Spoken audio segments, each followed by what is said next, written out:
Philosophers, dramatists, theologians have grappled with this question for centuries. What makes people go wrong?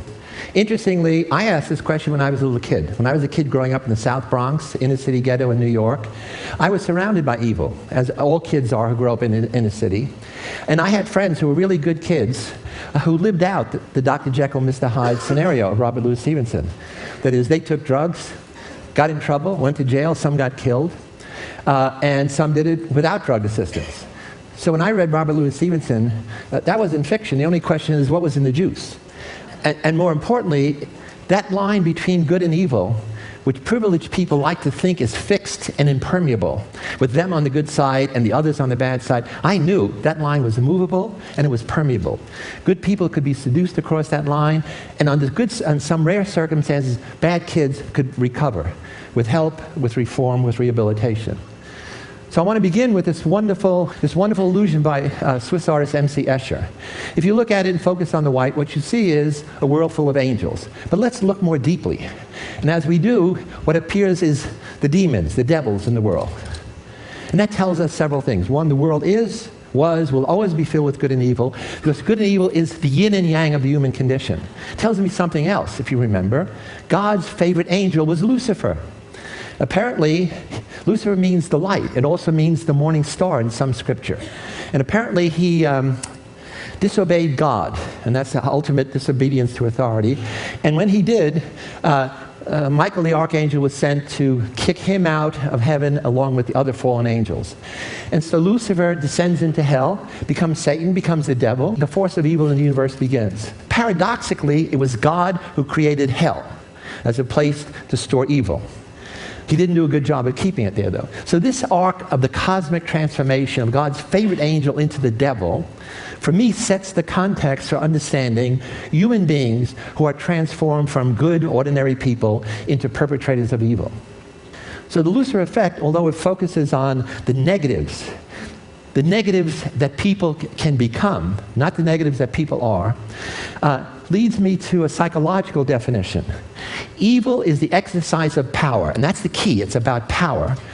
To intentionally harm people psychologically, to hurt people physically, to destroy people mortally or ideas, and to commit crimes against humanity. If you Google evil, a word that should surely have withered by now, you come up with 136 million hits in a third of a second. A few years ago, I'm sure all of you were shocked, as I was, with the revelation of American soldiers abusing prisoners in a strange place, in a controversial war, Abu Ghraib in Iraq. And these were men and women who were putting prisoners through unbelievable humiliation. I was shocked, but I wasn't surprised, because I had seen those same visual parallels when I was the prison superintendent of the Stanford Prison Study. Immediately, the Bush administration, military said what? What all administrations say when there's a scandal: don't blame us, it's not the system, it's the few bad apples, the few rogue soldiers. My hypothesis is American soldiers are good, usually. Maybe it was the barrel that was bad. But how am I going to deal with that hypothesis? I became an expert witness for one of the guards, Sergeant Chip Frederick, and in that position, I had access to the dozen investigative reports. I had access to him. I could study him, have him come to my home, get to know him, do psychological analysis to see was he a good apple or a bad apple. And thirdly, I had access to all of the 1,000 pictures that these soldiers took. These pictures are of a violent or sexual nature. All of them come from the cameras of American soldiers. Because everybody has a digital camera, a cell phone camera, they took pictures of everything, more than 1,000. What I've done is I organized them into various categories, but these are by United States military police, Army reservists. They are not soldiers prepared for this mission at all. And it all happened in a single place, Tier 1A, on the night shift. Why? Tier 1A was the center for military intelligence. It was the interrogation hold. CIA was there, interrogators from Titan Corporation, all there, and they're getting no information about the insurgency. So they're going to put pressure on these soldiers, military police, to cross the line, give them permission to break the will of the enemy, to prepare them for interrogation, to soften them up, to take the gloves off. Those are the euphemisms. And this is how it was interpreted. Let's go down to that dungeon.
So pretty horrific. That's one of the visual illustration of evil.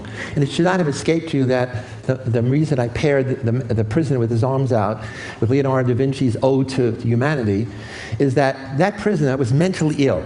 That prisoner covered himself with shit every day, and they used to have to roll him in dirt so he wouldn't stink. But the guards ended up calling him shit boy. What was he doing in that prison rather than in some mental institution? In any event, here's former Secretary of Defense Rumsfeld. He comes down and says, I want to know who was responsible. Who are the bad apples? Well, that's a bad question. You have to reframe it and ask, what is responsible? Because what could be the who of people, but it could also be the what of the situation. And obviously, that's where I'm headed.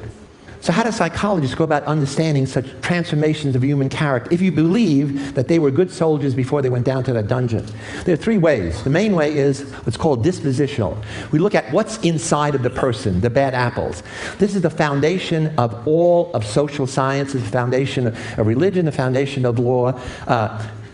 Social psychologists like me come along and say, yeah, people are the actors on the stage, but you'll have to be aware of what the situation is. Who are the cast of characters? What's the costume? Is there a stage director? And so we're interested in what are the external factors around the individual, the bad barrel. And social scientists stop there, and they miss the big point that I discovered when I became an expert with Robert Greb. The power is in the system. The system creates the situation that corrupts the individuals. The system is the legal, political, economic, cultural background. And this is where the power is of the bad barrel makers. So you want to change the person, you got to change the situation. You want to change the situation, you got to know where the power is in the system. So the Lucifer effect involves understanding human character transformations with these three factors. And it's a dynamic interplay. What do the people bring into the situation? What does the situation bring out of them? And what is the system that creates and maintains that situation? So my book, The Lucifer Effect, recently published, is about how do you understand how good people turn evil, and it has a lot of detail about what I'm going to talk about today. So Dr. Z's Lucifer Effect, although it focuses on evil, really is a celebration of the human mind's infinite capacity to make any of us kind or cruel, caring or indifferent, creative or destructive, and it makes some of us villains. And the good news story that I'm going to hopefully come to at the end is it makes some of us heroes. This is a wonderful cartoon in the New Yorker, which really summarizes my whole talk. I'm neither a good cop nor a bad cop, Jerome. Like yourself, I'm a complex amalgam of positive and negative personality traits that emerge or not, depending on the circumstances. This is a study some of you think you know about, but very few people have ever read the story. You watched the movie. This is Stanley Milgram, little Jewish kid from the Bronx, and he asked the question, could the Holocaust happen here, now? People say, no, that's Nazi Germany, that's Hitler. That's 1939. He said, yeah, but suppose Hitler asked you, would you electrocute a stranger? No way, not me, I'm a good person. He said, why don't we put you in a situation and give you a chance to see what you would do? And so what he did was he tested 1,000 ordinary people, 500 New Haven, Connecticut, 500 Bridgeport. And the ad said, psychologists want to understand memory. We want to improve people's memory, because memory is the key to success, okay? We're going to give you $5, $4 for your time. And he said, we don't want college students, we want men between 20 and 50. In the latest studies, they ran women. Ordinary people, barbers, clerks, white-collar people. So you go down, and one of you is going to be a learner, one of you is going to be a teacher. The learner is a genial middle-aged guy. He gets tied up to the shock apparatus in another room. The learner could be the middle-aged, could be as young as 20. And one of you is told by the authority, the guy in the lab coat, your job as teacher is to give this guy material to learn. Gets it right, reward him. Gets it wrong, you press a button on the shock box. First button is 15 volts. He doesn't even feel it. That's the key. All evil starts with 15 volts. And then the next step is another 15 volts. The problem is, at the end of the line is 450 volts. And as you go along, the guy is screaming, I got a heart condition, I'm out of here. You're a good person, you complain. Sir, who's going to be responsible if something happens to him? Experiment says, don't worry, I will be responsible. Go, continue, teacher. And the question is, who would go all the way to 450 volts? You should notice here, when it gets up to 375, it says danger, severe shock.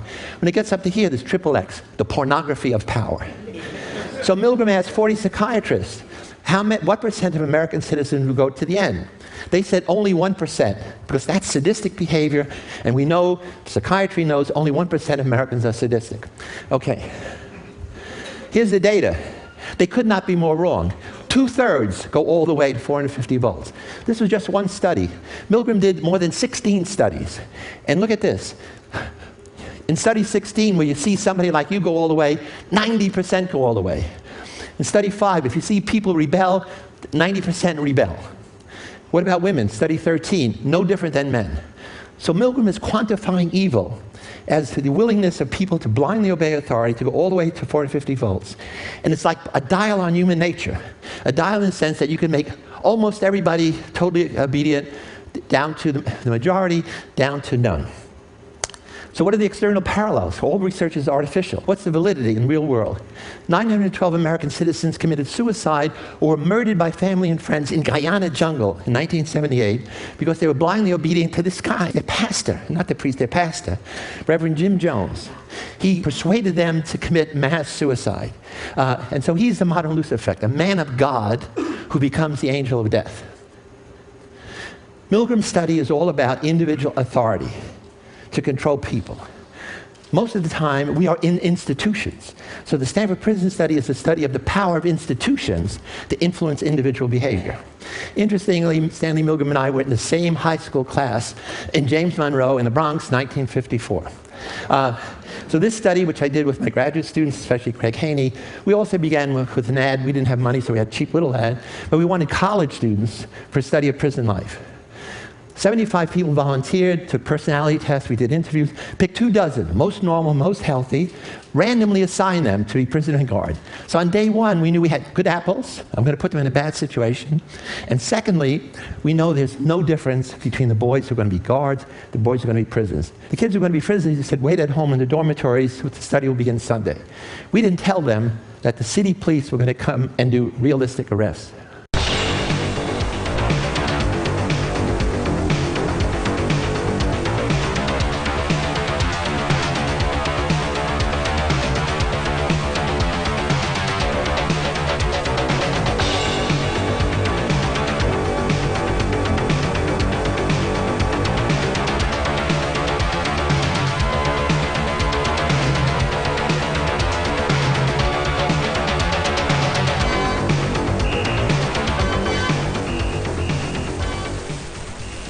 Police car pulls up in front, and a cop comes to the front door and knocks and says he's looking for me. So they, right there, they took me out the door. They put my hands against the car. It was a real cop car. It was a real policeman, and there were real neighbors in the street who didn't know that I was. This was an experiment. And there was cameras all around and neighbors all around. They put me in the car. Then they drove me around Palo Alto. They took me to the police station, the basement of the police station.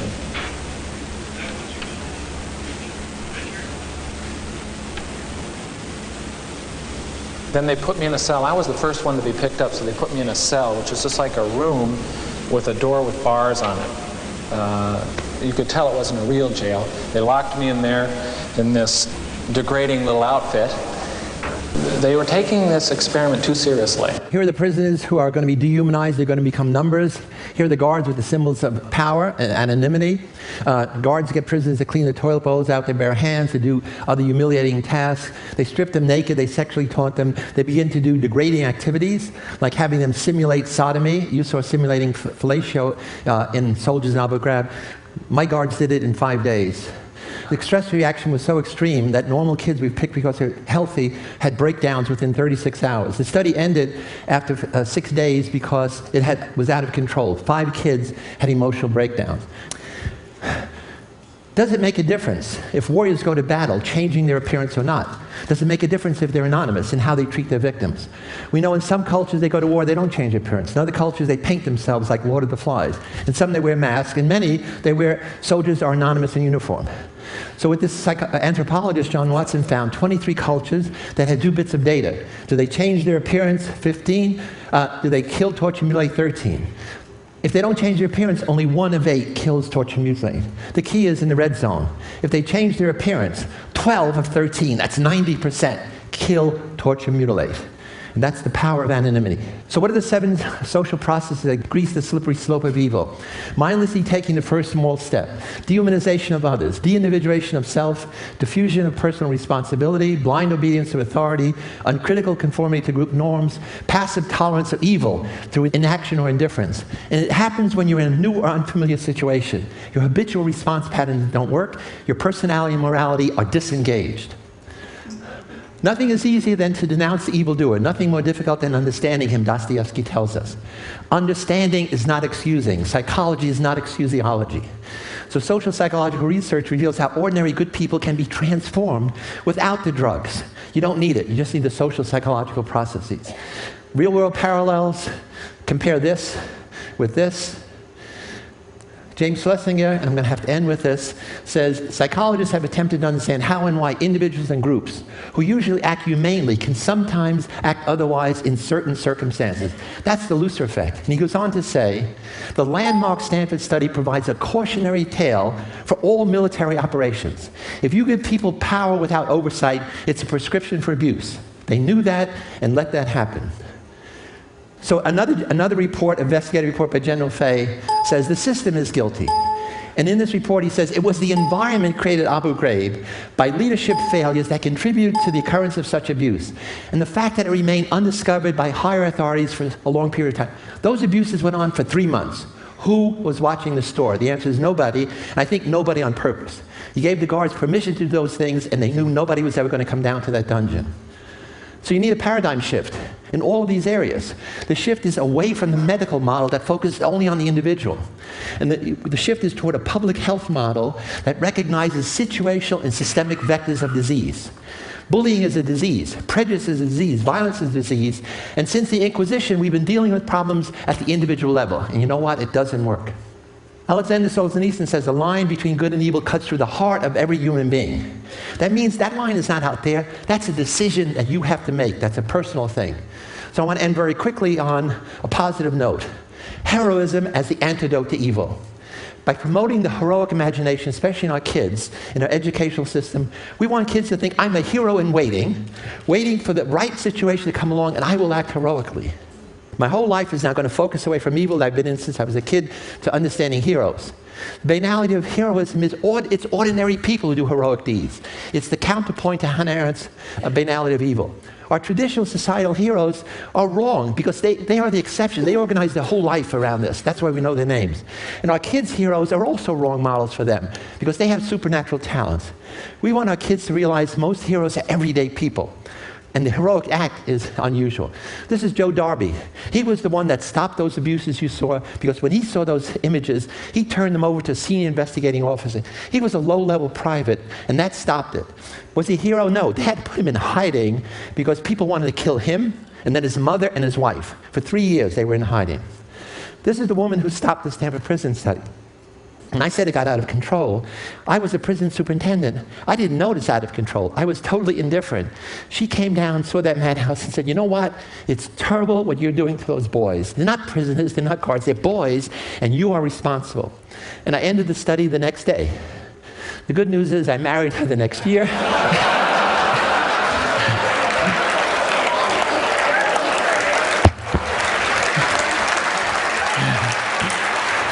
I just came to my senses, obviously.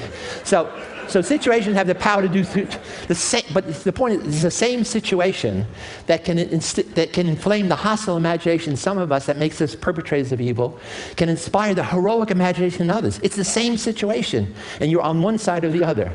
Most people are guilty of the evil of inaction because your mother says, don't get involved, mind your own business. And you have to say, Mama, humanity is my business. So the psychology of heroism is, we're going to end in a moment, how do we encourage children in new hero courses that I'm working with Matt Langdon, he has a hero workshop, to develop this heroic imagination, this self-labeling, I am a hero in waiting, and teach them skills. To be a hero, you have to learn to be a deviant, because you're always going against the conformity of the group. Heroes are ordinary people whose social action is extraordinary, who act. The key to heroes is 2 things. You have to act when other people are passive. B, you have to act sociocentrically, not egocentrically.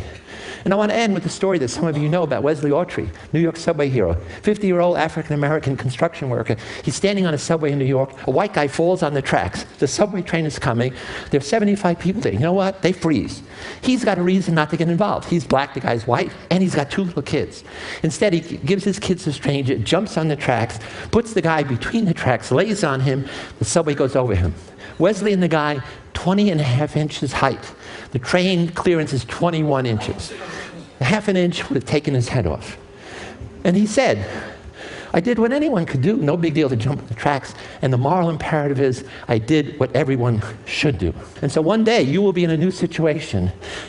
Take path 1, you're going to be a perpetrator of evil. Evil meaning you're going to be Arthur Anderson. You're going to cheat, or you're going to allow bullying. Path 2, you become guilty of the evil of passive inaction. Path 3, you become a hero. The point is, are we ready to take the path to celebrating ordinary heroes, waiting for the right situation to come along to put heroic imagination into action? Because it may only happen once in your life. When you pass it by, you'll always know, I could have been a hero, and I let it pass me by. So the point is thinking it and then doing it. So I want to thank you, thank you, thank you. Let's oppose the power of evil systems at home and abroad, and let's focus on the positive. Advocate for respect of personal dignity, for justice and peace, which sadly our administration has not been doing. Thanks so much.